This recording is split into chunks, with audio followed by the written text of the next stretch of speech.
আজকে এই চমৎকার সন্ধ্যায় আমি সূরা হাশরের শেষ 3টে আয়াতের খুবই সংক্ষিপ্ত তাফসীর আপনাদের সামনে পেশ করব। মা তাওফীকি ইল্লা বিল্লাহ। এই 3টে আয়াতের একটা বিশেষ ফজিলত আছে এবং মজার ব্যাপার হচ্ছে আমরা বাংলাদেশিরা মোটামুটি মুখস্থ এই 3টা আয়াত, তাই না? বাংলাদেশি ইমাম সাহেবরা ফজরের পরে পড়ায় না, ওয়াল্লাহুল্লাযী পড়ায় না ভাই? মুখস্থ আছে না সবার? তো বুঝাতে সুবিধা হবে আজ ইনশাআল্লাহ বিল্লাহ। এই 3টা আয়াতের একটা ফজিলত আছে, ভার্চিউ বা ফজিলত সুনানে তিরমিজিতে বর্ণিত হয়েছে। রাসূলুল্লাহ সাল্লাল্লাহু আলাইহি ওয়াসাল্লাম বলেন, মান ক্বালা হিনা ইউসবিহু সালাসা মাররাতিন আউযু বিল্লাহিস সামিউল আলিম মিনাশ শাইতানির রাজিম, যে ব্যক্তি সকালবেলা 3বার করবে আউযু বিল্লাহিস সামিউল আলিম মিনাশ শাইতানির রাজিম ওয়া ক্বারা সালাসা আয়াতিন মিন আখিরি সূরাতিল হাশরি, এরপর সূরা হাশরের শেষ 3 আয়াত করবে, ওয়াক্কালাল্লাহু বিহি ৭০,০০০ মালাক লাহু ইউসাল্লুনা লাহু। আল্লাহু আকবার। আল্লাহ তাআলা ওই ব্যক্তির জন্য ৭০,০০০ ফেরেশতা নিয়োগ করবে যারা এই ব্যক্তির জন্য হাত্তা ইউমসিয়া সন্ধ্যা পর্যন্ত দোয়া করতে থাকে। ওয়া ইন মাতা ফি যালিকাল ইয়াউম, আর এটা পরে ওই দিন যদি তার মৃত্যু হয়, মাতা শাহীদা, সে শাহাদাতের মৃত্যু নসিব করবে। ওয়া ইন ক্বারাআহা কিনা ইউমসি কানা লাকা বিতিলকা মানজিলা, আর সন্ধ্যাবেলাও যদি কেউ এভাবে 3বার আউযু বিল্লাহিস সামিউল আলিম পড়ে সূরা হাশরের শেষ 3 আয়াত পড়ে, তার জন্য একই ফজিলত রয়েছে। পড়ে সুবহানাল্লাহ। তাহলে প্রথমে পড়তে হবে আউযু বিল্লাহিস সামিউল আলিম মিনাশ শাইতানির রাজিম 3বার। আওয়াজ করে বলেন তো কয়বার? 3বার। এরপরে সূরা হাশরের শেষের কয় আয়াত, এটা যদি পড়েন 2টা ফজিলত। পড়ার সাথে সাথে সন্ধ্যা পর্যন্ত ৭০,০০০ ফেরেশতা আপনার জন্য দোয়া করুন। ওই দিন মারা গেলে শাহাদাতের মৃত্যু নসিব হবে। আমরা শাহাদাতের মৃত্যু চাই কি চাই না? হ্যাঁ, চাই কি চাই না? আমরা যেন এটা পড়ি। তাহলে এটা সকাল সন্ধ্যার জিকির মিন আযকারি সাবাহি ওয়াল মাসা। কিন্তু বাংলাদেশে এটা শুধু সকালে পড়ে, ফজরের পরে, মাগরিবের পরে পড়ে না। এটা ঠিক করে নেবেন, এটা সকালেও পড়বেন, সন্ধ্যাবেলাও পড়বেন। আমাদেরকে রাসূলুল্লাহ সাল্লাল্লাহু আলাইহি ওয়াসাল্লাম কিছু আজকার শিখিয়েছেন, কিছু দোয়া, যেগুলো পড়লে শয়তানের বিরুদ্ধে আল্লাহ তাআলার পক্ষ থেকে আমাদের জন্য এটা প্রোটেকশন হিসেবে কাজ করে। সুবহানাল্লাহ পড়ে। যেমন এই যে সূরা হাশরের শেষ 3 আয়াত, যেমন আয়াতুল কুরসি, যেমন 3 কুল। এই সূরা হাশরের শেষ 3 আয়াতের এত ফজিলতের কারণ হচ্ছে এই শেষ 3টি আয়াতে আল্লাহ তাআলা তার নিজের 14টি নাম উল্লেখ করেছেন। কয়টি? 14টি। কালামুল্লাহ মাজিদের কোন সূরায় কোন জায়গায় এভাবে টানা আল্লাহ তাআলার এতগুলো আসমাউল্লাহিল হুসনা সিফাতি নাম বা গুণবাচক নাম একসাথে খুঁজে পাওয়া যায়? এখানে 14টা নাম পাওয়া যায় আল্লাহ। আজকে 14টা নামের তাফসীর আমরা শুনবো ইনশাআল্লাহ। বলেন কেউ? এজন্যই সূরাতুল হাশরের শেষ 3 আয়াতের এত গুরুত্ব। এবং এই আয়াতগুলো পড়লে আল্লাহ তাআলার সত্তার যে পরিচয়, অরিজিনাল পরিচয়, এটা আপনি পাবেন। আল্লাহ তাআলা অত্যন্ত অনুকোণ ভঙ্গিতে এই 3টি আয়াতে নিজের পরিচয় দিয়েছেন। এছাড়াও আরো কয়েকটি জায়গা আল্লাহ তাআলা নিজের চমৎকার পরিচয় দিয়েছেন। যেমন সূরাতুল বাকারার 255 নম্বর আয়াত মুখস্থ আছে না? আয়াতুল কুরসি, ওই একটা আয়াতে আল্লাহ তাআলা চমৎকার ভাবে নিজের পরিচয় দিয়েছেন। এবং বিষ্ণু সাল্লাল্লাহু আলাইহি ওয়াসাল্লাম বলেন, মান খারা আয়াতুল কুরসি দুবুরা কুল্লি সালাতিন মাকতুবাতিন লাম ইয়ামনা'হু মিন দুখুলিল জান্নাতি ইল্লাল মাউত। প্রত্যেক ফরজ নামাজের পরে যে একবার আয়াতুল কুরসি পড়বে, তার জান্নাতে ঢোকার ব্যাপারে আর কোনো বাধা থাকে না, মৃত্যু ছাড়া। লোকটা মরে না তাই জান্নাতে যায় না, মরলেই জান্নাতি। পড়েন আয়াতুল কুরসি পড়েন। এরপরে সূরাতুল ইখলাসের ছোট্ট 4টা আয়াতে আল্লাহ তাআলা অসাধারণ করে অনুপম ভঙ্গিতে নিজের পরিচয় দিয়েছেন। কুল হুয়াল্লাহু আল্লাহুস লাম ইয়ালিদ ওয়া লাম ইয়াকুল লাহু অসাধারণ পরিচয়। ঠিক তেমনি ভাবে সূরাতুল হাশরের এই শেষ 3টি আয়াতে আল্লাহ তাআলা চমৎকার ভাবে নিজের পরিচয় দিয়েছে এবং এগুলোকে বলা হয় আসমাউল্লাহিল হুসনা, আল্লাহর সুন্দর সুন্দর নাম। আল্লাহর নামের চাইতে সুন্দর নাম আর হতে পারে? বলেন, সুন্দর নাম আর হতে পারে? ওয়ালিল্লাহি আল আসমাউল হুসনা ফাদউহু বিহা। আল্লাহর অনেকগুলো সুন্দর সুন্দর নাম আছে, আল্লাহ বলেন এগুলো ধরে ধরে তোমরা আমাকে ডাক। আল্লাহর মোট নামের সংখ্যা, এই সিফাতি নামের সংখ্যা হচ্ছে ৯৯টা। ইন্না লিল্লাহি, সেই বুখারীর বর্ণনা, ইন্না লিল্লাহি তিসআতান ওয়া তিসঈনা ইসমা মিআতান ইল্লা ওয়াহিদা। বিষ্ণু বলেন আল্লাহর ৯৯টা নাম আছে, এক কম ১০০, এক কম ১০০। মান আহসাহা দাখালাল জান্নাহ। যে ব্যক্তি ৯৯ নাম মুখস্থ করে হৃদয়ে ধারণ করবে, আল্লাহ তাআলা তাকে জান্নাত দিয়ে দিবে। শুধু মুখস্থ করলেই চলবে না, মুখস্থ করে এটার অর্থ বুঝতে হবে, এটার দাবি কি সে দাবি মানতে হবে। কারণ বিষ্ণু বলেন নাই মান হাফিজাহা দাখালাল জান্নাহ, তিনি বলেছেন মান আহসাহা দাখালাল জান্নাহ। এটাকে করতে হবে, মুখস্থ করতে হবে, হৃদয়ে ধারণ করতে হবে, এবং এই নামের যে দাবি, সে দাবি পূরণ করলে তাকে জান্নাতের মালিক বানায় দিবে কে? এবং বিষ্ণু ঈসা ইসলাম আল্লাহ তাআলার এই চমৎকার অনুপম নামগুলো ধরে ধরে এগুলোর ওসিলা দিয়ে আল্লাহর কাছে দোয়া করতেন। বিষ্ণু বলতেন আসআলুকা বিকুল্লি ইসমিন হুয়া লাক কি সাম্মাইতা বিহি নাফসাক। আল্লাহ, আপনার যত নাম আছে, যে নামগুলো দিয়ে আপনি আপনার নিজেকে নামকরণ করেছেন, ওই সব নামের ওসিলা দিয়ে আমি আপনার কাছে চাই। আও আনজালতাহু ফি কিতাবিক, অথবা আপনার যত নাম আপনি আপনার কোন আসমানি কিতাবে নাজিল করেছেন, সেগুলোর ওসিলায় আমি আপনার কাছে চাই। আও আল্লামতাহু আহাদাম মিন খালকিক, অথবা আপনি আসমানি কিতাবে নাজিল করেন নাই, আপনার কোন প্রিয় বান্দাকে আপনি স্পেশালি জানিয়েছেন, কোন নবীকে স্পেশালি কোন স্পেশাল নাম জানিয়েছে, ওইটার ওসিলায় আপনার কাছে আমি চাই।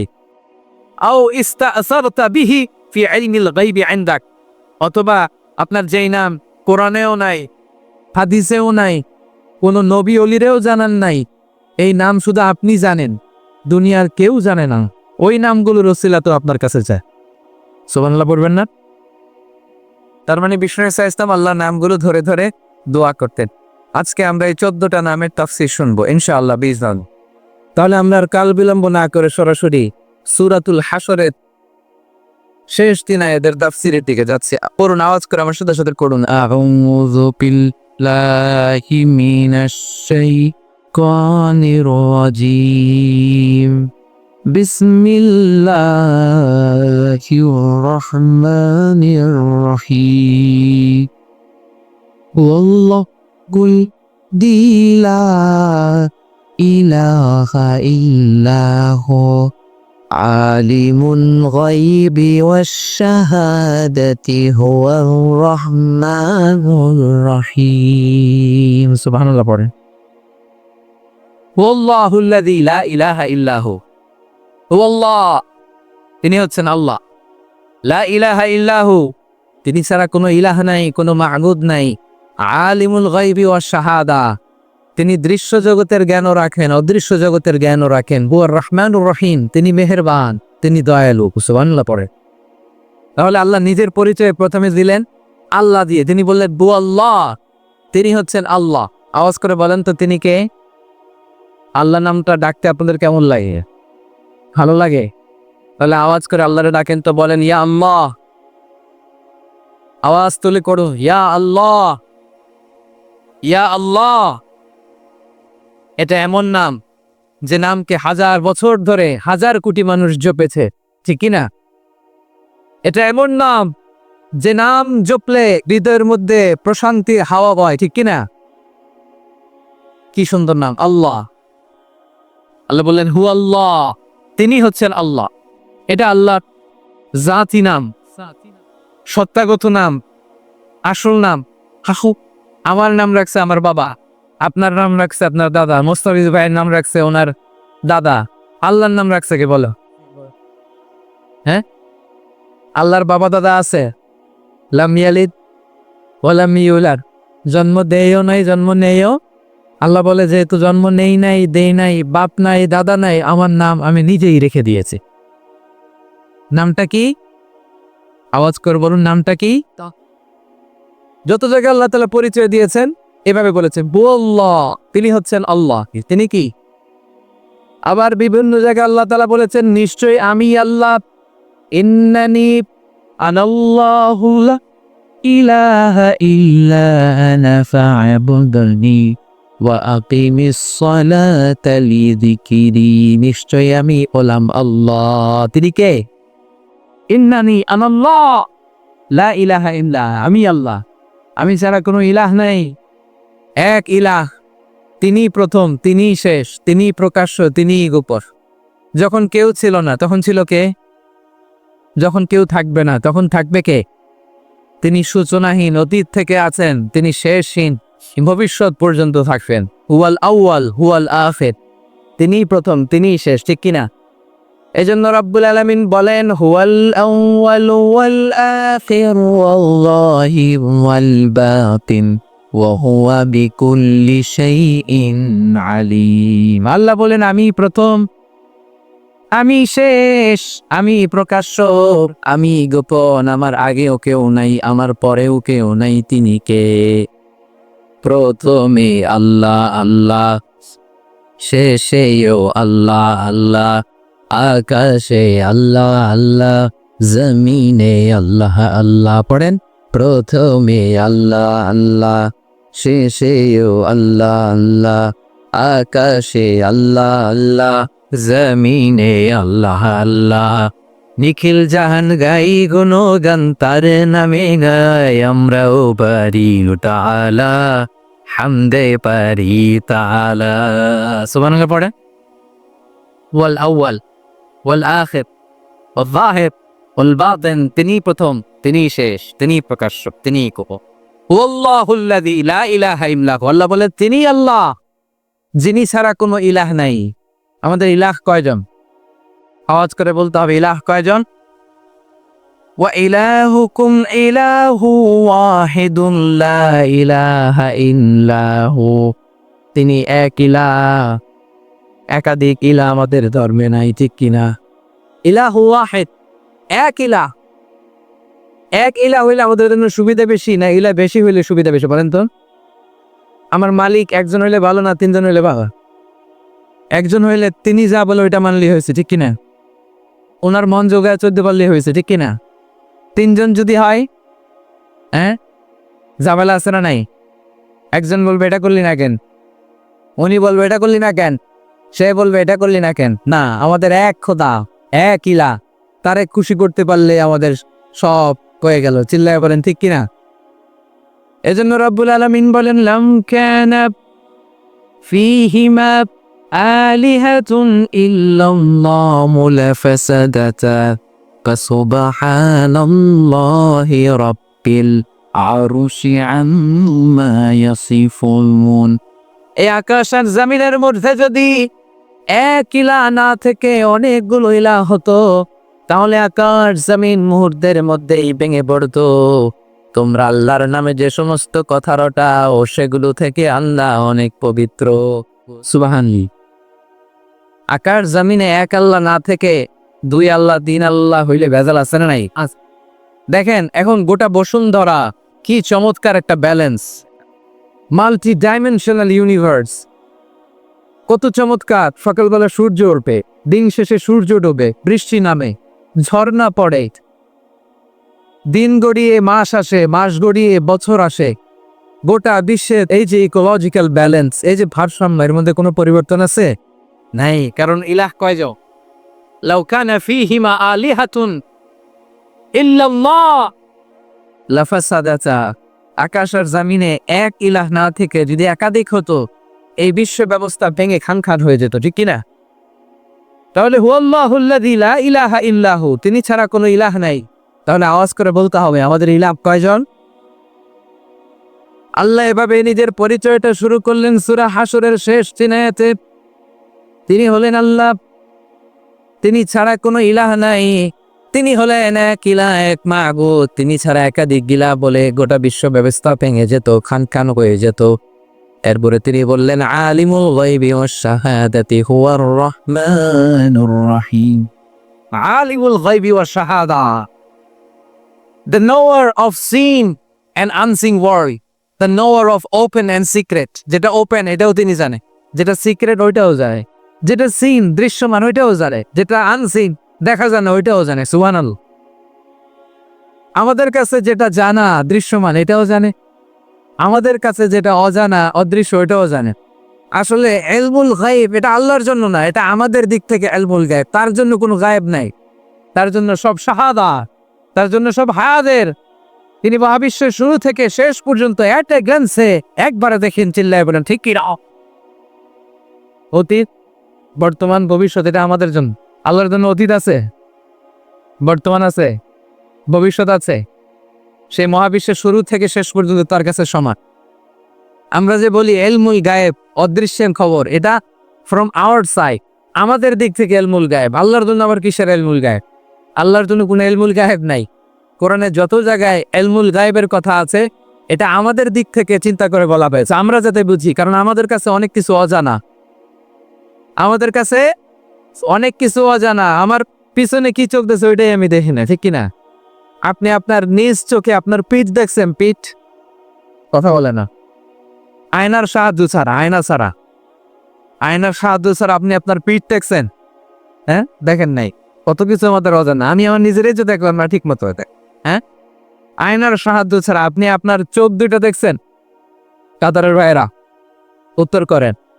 আয়নার সাহায্য ছাড়া আমার চোখ না, আমার চোখ তো দেখতেছে, আপনার চোখ আপনি আয়নার সাহায্য ছাড়া দেখেছেন কবু? আয়নার সাহায্য ছাড়া আপনার পিঠ কেমন দেখেছেন কখনো? না। তার মানে অনেক কিছুই আমাদের অজানা। আল্লাহ তাআলা হচ্ছেন আলিমুল গায়বি ওয়াশ শাহাদা, দৃশ্য জগৎ, অদৃশ্য জগৎ সব তার জানা। সিন, আনসিন, ওপেন, সিক্রেট সব তার জানা। আর এই জানতে তার কোনো মাধ্যমের প্রয়োজন হয় না, চিল্লায় বলেন ঠিক কিনা? আমার আপনার জানার জন্য মাধ্যমের দরকার আছে না নেই? জানতে হলে উস্তাদের পদপৃষ্ঠে বসতে হয়, পায়ের কাছে বসতে হয়, শিখতে হয়। জানতে গুগলে সার্চ করতে হয়। জানতে আরেকজনের সহায়তা লাগে। আল্লাহর জানতে আরেকজনের সহায়তা লাগে, গুগলে সার্চ দেওয়া লাগে, কারো কাছে যাওয়া লাগে। তাহলে আমাদের জানা আল্লাহর জানায় পার্থক্য আছে। আমাদের জানাটা সীমিত, তার জানাটা অসীম। তার জ্ঞানের কোনো শেষ নাই। সবচাইতে বড় জ্ঞানী কে? মুসা আলাইহিস সালাম একবার বনী ইসরাইলের মাঝখানে ওয়াজ করতেছেন। এক লোক বলল, ইয়া নবী আল্লাহ, মান আ'লামু ফিল আরদ, এই জমিনে সবচেয়ে জ্ঞানী কে? মুসা আলাইহিস সালাম বললেন, আমি জ্ঞানী। আল্লাহ তাআলা এটা পছন্দ করলেন না। আল্লাহ বললেন, না মুসা, তোমার চাইতে বড় জ্ঞানী আছে। দুই সাগরের মিলনস্থল মাজমাউল বাহরাইনে যাও, সেখানে আমার এক বান্দা আছে, নাম ফাদি, যারে আমরা বাংলায় বলি খিজি। আমরা কি বলি? খিজির আলাইহিস সালাম। সে তোমার চাইতে বেশি জ্ঞানী, যাও। তো উনি খিজির আলাইহিস সালামের সাথে নৌকা করে যাচ্ছেন।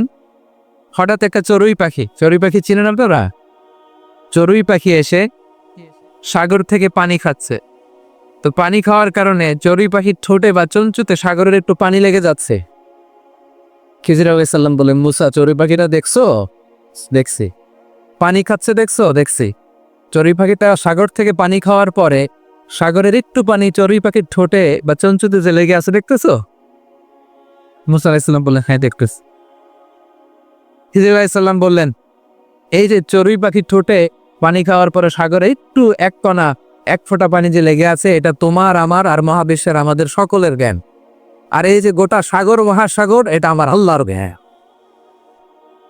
আলিমুল গায়বি ওয়াশ শাহাদা, তিনি দৃশ্য জগৎ, অদৃশ্য জগৎ সবটা দেখেন। জানা অজানা সবই তার কাছে স্পষ্ট।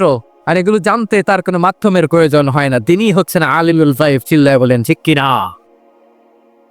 এজন্য আল্লাহ বললেন, হুয়াল্লাযী লা ইলাহা ইল্লা হু আলিমুল গায়বি ওয়াশ শাহাদাতি হুয়ার রহমানুর রহিম।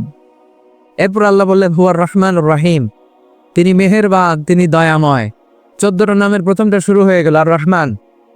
14টা নামের প্রথম নাম কি? আর রহমান। আওয়াজ করে বলেন, 14টা নামের প্রথম নাম কি? আল্লাহরে ডাক দেন, বলেন, ইয়া রহমান, ইয়া রহিম, ইয়া হাইয়ু, ইয়া কাইয়ুম। 14টা নামের প্রথম নাম হচ্ছে আর রহমান। আর রহমান ফিদ দুনিয়া ওয়ার রহিমু ফিল আখিরাহ। এই রহমান রহিমের বেসিকলি দুইটা তাফসীর। রহমান হচ্ছে তিনি দুনিয়ার জন্য, সবাই রে খাওয়ায়, কাফিররে খাওয়ায়, মুমিনরাও খাওয়ায়, সবার জন্য তার দিল দরিয়া আছে না নাই? আচ্ছা। ওয়ার রহিমু ফিল আখিরাহ, আর রহিম, তিনি রহিম আখিরাতের জন্য, আখিরাতে তিনি সবাইকে নেয়ামত দিবেন, শুধু বিশ্বাসীদের দিবেন, ঠিকই না? এটা হচ্ছে এক নম্বর তাফসীর। আরেকটা তাফসীর হচ্ছে আর রহমান বাই নেচার, তিনি বাই নেচার দয়ালু। সুবহানাল্লাহ পড়ে কি রব আমরা পাইছি, তিনি বাই নেচার সত্তাগত ভাবেই দয়াল। আর আর রাহিম হচ্ছে বাই অ্যাকশন, তিনি তার কাজের দিক থেকেও দয়াল। সুবহানাল্লাহ পড়বেন না? তাহলে তিনি হলেন আর রহমান। রহমান আল্লাহর সবচাইতে গুরুত্বপূর্ণ নাম। আল্লাহ নামের পরে 99 নামের মধ্যে সবচাইতে গুরুত্বপূর্ণ নাম হলো আর রহমান। এজন্য রব্বুল আলামিন এখানে আর রহমান দিয়ে শুরু করেছেন। আবার কালামুল্লাহ মাজিদে তিনি বলেন কুল ইদউল্লাহ আও ইদউর রহমান আইয়াম্মা তাদউ ফালাহুল আসমাউল হুসনা। আমাকে তোমরা আল্লাহ বলে ডাকো, আমাকে তোমরা আল্লাহ বলে ডাকো কিংবা রহমান বলে ডাকো, কোনো সমস্যা নাই, আমার অনেকগুলো সুন্দর সুন্দর নাম রয়েছে। সুবহানাল্লাহ। আমার আল্লাহ ডাকো কিংবা রহমান ডাকো, তার মানে রহমান নামটা আল্লাহ নামের খুব কাছাকাছি। One of the major names of Allah সুবহানাহু ওয়া তাআলা, আল্লাহর মৌলিক একটা নাম। আল্লাহর পরে সবচাইতে গুরুত্বপূর্ণ নাম আর রহমান। সবচাইতে গুরুত্বপূর্ণ নাম কি? আর রহমান। তিনি দয়ার সাগর, তিনি মেহেরবান, তার দয়ার কোনো শেষ নেই। সুবহানাল্লাহ পরে রাসূল সাল্লাল্লাহু আলাইহি ওয়াসাল্লাম বললেন মক্কার কুরাইশদেরকে তোমরা রহমানের জন্য সেজদায় লুটিয়ে পড়ো। তারা বলে রহমান আবার কে? Who is this Rahman? আমরা তো রহমানকে চিনি না। তখন আল্লাহ তাআলা নাজিল করলেন ওয়া ইযা কিলা লাহুম উসজুদু লিররহমানি ক্বালু ওয়া নার রহমান। তাদেরকে যখন বলা হয় রহমানের জন্য সিজদা দাও, তারা বলে রহমান কে? রহমান রে চিনি না। তারা কি বলে? রহমান রে চিনি। আল্লাহ বলে রহমান রে চিনো না, তাহলে চিনে নাও। এই জন্য আল্লাহ তাআলা ওই মুহূর্তে রহমান নামে কোরআন একটা সূরা নাজিল করেছেন। পড়ে সুবহানাল্লাহ। তিনি নাজিল করলেন আর রহমানু আল্লামাল কুরআন খালাকাল ইনসান আল্লামাহুল বায়ান। দয়াময় রহমান শেখালেন কোরআন, বানালেন ইনসান, শেখালেন বায়ান। দয়াময় রহমান শেখালেন কোরআন, বানালেন ইনসান, শেখালেন বায়ান। দয়াময় রহমান শেখালেন কোরআন, বানালেন ইনসান, শেখালেন বায়ান। সুবহানাল্লাহ করো। তিনি রহমান, দয়ার সাগর। আরশের উপরে বিশাল সাইনবোর্ডে আল্লাহ তাআলা লিখে রেখেছেন সাবাকাত রাহমাতি গাদাবি, মানে আমি আল্লাহর রাগও আছে, আবার আমি আল্লাহর দয়াও আছে। তবে আমি আল্লাহর রাগের চেয়ে আমি আল্লাহর দয়া বেশি। পড়ে সুবহানাল্লাহ। তো এরপরে আল্লাহ তাআলার আরেকটা নাম হচ্ছে আল মালিক। আল মালিক মানে কিং, রাজাধিরাজ, ক্ষমতার অধিকারী। আসল ক্ষমতার অধিকারী কে? The ultimate authority, supreme authority, তার হি ইজ দ্য কিং। আল কুদ্দুস, কুদ্দুস মানে অতি পবিত্র, সব অপবিত্রিত থেকে তিনি পবিত্র। আল কুদ্দুস। এজন্য রাসূল সাল্লাল্লাহু আলাইহি ওয়াসাল্লাম পড়তেন সুবহান কুদ্দুসুন রব্বুল মালাইকাতি ওয়ার রূহ। আল্লাহর আরেকটা নাম হচ্ছে আসসালাম, শান্তি। তিনি শান্তি দেয়, গিভার অফ পিস। শান্তি আসে একজনের পক্ষ থেকে। শান্তি দেওয়ার মালিক কে? আল্লাহর আরেকটা নাম হচ্ছে আল মুমিন, দ্য গিভার অফ সিকিউরিটি। তিনি নিরাপত্তা দেয় গোটা বিশ্বকে। আল্লাহর একটা নাম হচ্ছে আল মুহাইমিন, পর্যবেক্ষক। গোটা বিশ্বের কোথায় কি হয় সবার চোখ ফাঁকি দেয়া গেল, আল্লাহর চোখ ফাঁকি দেয়া যায় না। আল্লাহর একটা নাম হচ্ছে আল আজিজ, মহাপরাক্রমশালী, দ্য অলমাইটি। তার মোকাবেলায় কেউ মাথা তুলে দাঁড়াতে পারে না, তার সিদ্ধান্তে কেউ বাধা হয়ে দাঁড়াতে পারে না। তার ক্ষমতার সামনে গোটা বিশ্ব শক্তিহীন আর অসহায়, চিল্লায়ে বলে ঠিক কিনা? আল্লাহর আরেকটা নাম আল জব্বার, মহাপ্রতাপশালী, দ্য ডমিনেন্ট। আল্লাহর আরেকটা নাম আল মুতাকাব্বির, সুপিরিয়র, সবচাইতে বড়, তার চেয়ে বড় কেউ নাই। আল্লাহর একটা নাম হচ্ছে আল খালিক, স্রষ্টা, দ্য প্ল্যানার, যিনি সৃষ্টির প্ল্যান করেন। আল্লাহর আরেকটা নাম হচ্ছে আল বারি, যিনি প্ল্যান অনুযায়ী সৃষ্টিকে এক্সিকিউট করেন। আল্লাহর আরেকটা নাম হচ্ছে আল মুসাউবির, দ্য ডিজাইনার। ডিজাইনার, এটা নিয়ে লম্বা তাফসীর করা দিচ্ছে আমার ছিল। ডিজাইনার, এই যে ফিঙ্গারপ্রিন্ট, এত কোটি কোটি মানুষ, একজনের প্রিন্টের সাথে আরেকজনের ফিঙ্গারপ্রিন্ট মিলে না, কারণ ডিজাইনারটা কে? একজনের চেহারার সাথে আরেকজনের চেহারা মিলে না। ডিজাইনার কে? মায়ের পেটে থাকতে আমাদের ডিজাইন দিয়েছে কে? এরপরে আল্লাহ তাআলার আরেকটা নাম হচ্ছে আল হাকিম, প্রজ্ঞাময়। তিনি যা করেন যা বলেন তার কোনোটাই প্রজ্ঞা থেকে খালি না। এখন আমরা এই আল্লাহ তাআলার নামগুলো দিয়ে বেশি বেশি দোয়া করব, আল্লাহ তাআলার কাছে বেশি বেশি চাইব। রাসূল সাল্লাল্লাহু আলাইহি ওয়াসাল্লাম এই দোয়াই করতেন এবং আল্লাহ তাআলার সাথে আমরা আমাদের সম্পর্ক বৃদ্ধি করব। প্রিয় ভাইয়া, আন্তরিকভাবে আপনি আল্লাহর দিকে ঝুঁকে পড়ুন, গোটা বিশ্ব আপনাদের দিকে ঝুঁকে পড়বে। আল্লাহ তাআলা আমাদের সবাইকে কথাগুলো পৌঁছা আর আমল করার তৌফিক দান করুন।